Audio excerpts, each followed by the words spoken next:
Alors que les pompiers ont dû déployer de nombreux moyens pour désincarcérer Pierre Palmade de son véhicule, les deux hommes qui l'accompagnaient ont pris la poudre des campettes juste après le drame. Placés en garde à vue et entendus par les enquêteurs, ils se sont expliqués sur leur emploi du temps immédiat après avoir pris la fuite.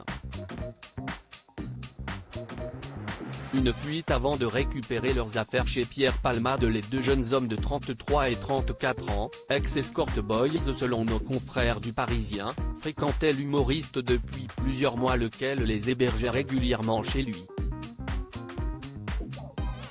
Au moment de l'accident, alors que l'un d'eux a juré s'être endormi et n'avoir pas vu que Pierre Palmade changeait de trajectoire, ils ont subitement pris la fuite, comme l'ont déclaré plusieurs témoins.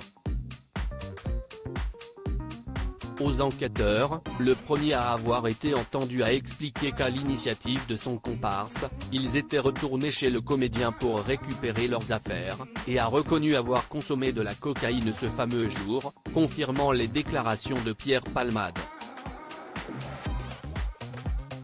Le comédien a en effet également été entendu sous le régime de la garde à vue, alors qu'il se trouvait toujours hospitalisé pour de multiples blessures. C'est ce vendredi 17 février que doivent s'achever les gardes à vue, après que le deuxième jeune homme se soit rendu au commissariat de Melun.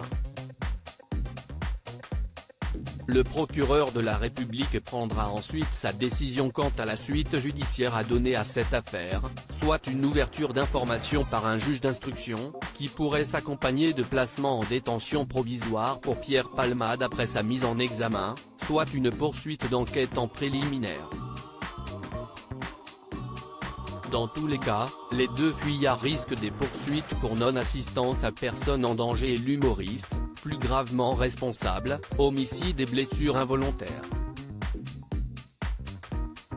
Jeudi 16 février, le petit garçon de 6 ans, victime de l'accident est sorti du coma, tandis que le pronostic vital de son père, conducteur de l'autre véhicule âgé de 38 ans, est quant à lui toujours engagé en dépit des 6 opérations qu'il a subies.